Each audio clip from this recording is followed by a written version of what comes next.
Alright, so we are doing the 2016 past HSC question for chemistry. This is question 31 worth 7 marks, and this is going to be about the equilibrium constant. The question says we have methane and water vapor reacted to form carbon monoxide and hydrogen gas in a closed container system, and this system is endothermic. So what I know is the heat is on the left-hand side and it's going from right to the left. Now, it says compare the impact on the equilibrium system of a decrease in the volume.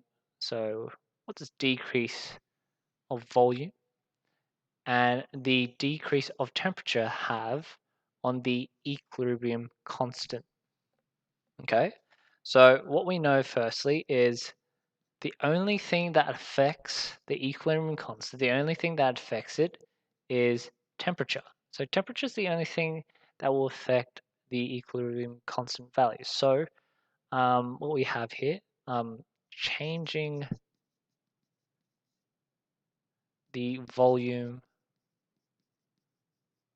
of the container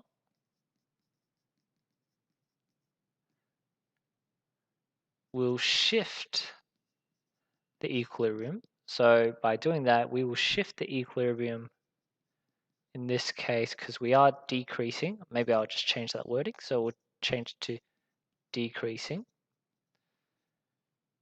We'll shift the equilibrium towards the left, or the reverse reaction. Okay, so decreasing the volume will shift the equilibrium to the left, and that is our reverse reaction. What we do know though is the volume, change in pressure, and adding a class will not, so this will not change the equilibrium constant value. It will not change. We will effectively still have a similar ratio of products to reactants by the end of things. So nothing has really changed. But what has changed, or what could change it, is temperature. So we know that temperature will change it. So let's look at how it would change it. So decreasing temperature, decreasing T will shift the reaction also towards the left-hand side. The reason being is on this side, if I was to have a closed container and we decrease the temperature, so that's extracting heat away from our system, the equilibrium is going to use the reaction that's going to produce heat. So by decreasing temperature, we are actually favoring the exothermic reaction. And the exothermic reaction is our reverse action here. So we'll shift the reaction to the left as it favors an exothermic reaction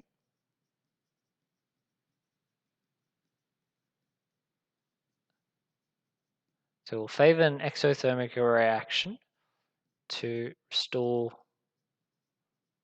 lost heat. You can even mention as according to Le Chatelier's principle.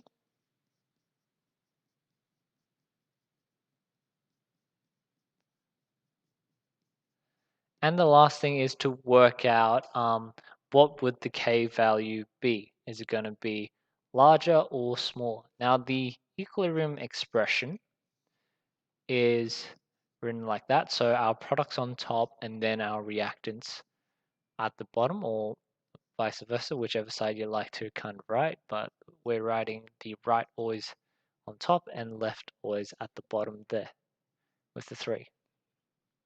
So if this reaction is shifting towards the left-hand side, we are effectively increasing the concentration of that value here, so that's an increase in concentration, and we decrease the concentration of that.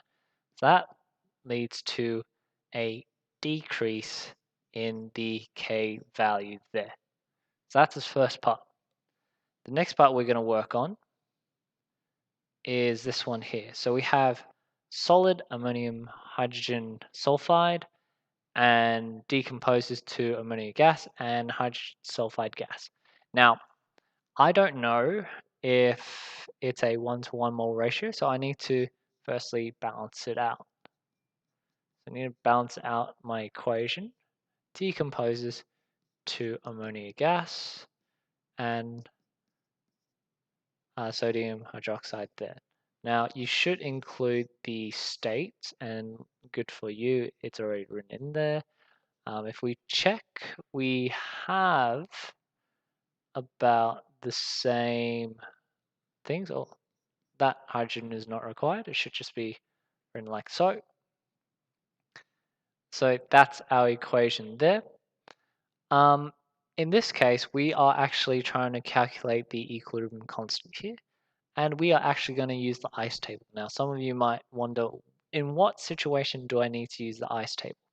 If you read the question, at 2 moles of this, it was allowed to reach equilibrium. So this was our starting material. So that was our initial point. At equilibrium, the number of moles is that value there, which is our equilibrium constant there. Okay, so we have initial and we have an equilibrium point. What I'm going to do now is draw up the actual table. So we'll go like that. So it'll be ICE, ICE, just draw out the tables there. And we have this, we have that, and we have this. Now the initial value we have is 2 moles, and the final value we have for ammonia gas is that value there. We know that this is a 1-to-1 mole ratio, which means that we also have the exact same amount of hydrogen sulfide.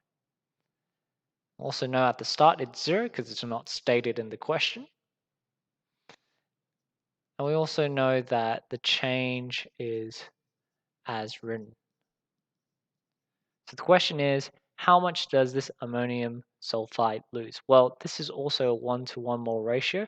So if this gains a mole of that value, this has also lost that. So the change we see is subtracted by 0.0328, which gives us a value of 1.9672.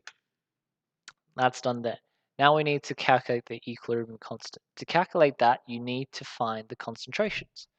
So I need to know the concentrations of ammonium gas and hydrogen sulfide. Now, luckily for me, it's the same vessel, same number of moles, so it's going to be the same value. So I'm not going to bother rewriting it there, but in your actual calculations, just show you did that consideration. The volume of the container is 3 liters.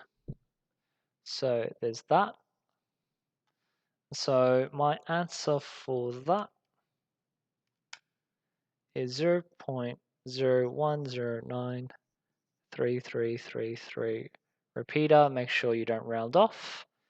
And then my concentration for the ammonium sulfide, that's going to be 1.672 over 3.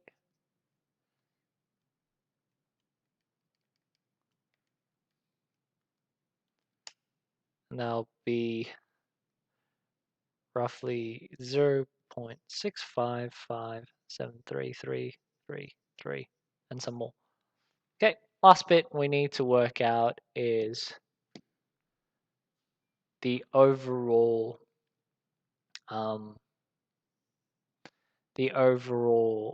equilibrium constant. And let's not forget our units for concentration.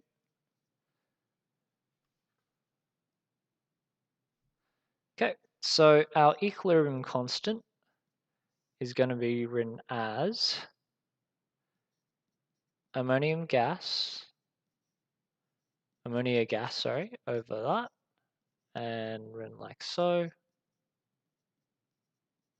We already have the values there, so it would be, as these two are the same value, we're going to just square it together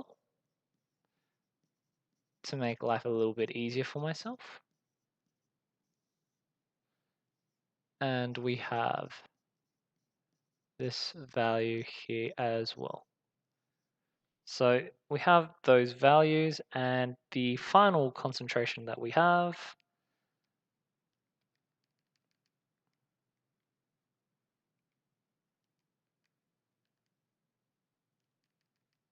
just plugging it all into my calculator is 0.0008229,631. Okay, if you look at the question, it rounds off to 3 sig figs. So 3 sig figs is the smallest value used in the question. So we're going to also round it off to 3 sig figs. So 0.0008182. That's it. You could potentially write 1.82 times 10 to the power of 1, 2, 3, 4. That would work as well. So that's us doing that one. Now it's time for you to try.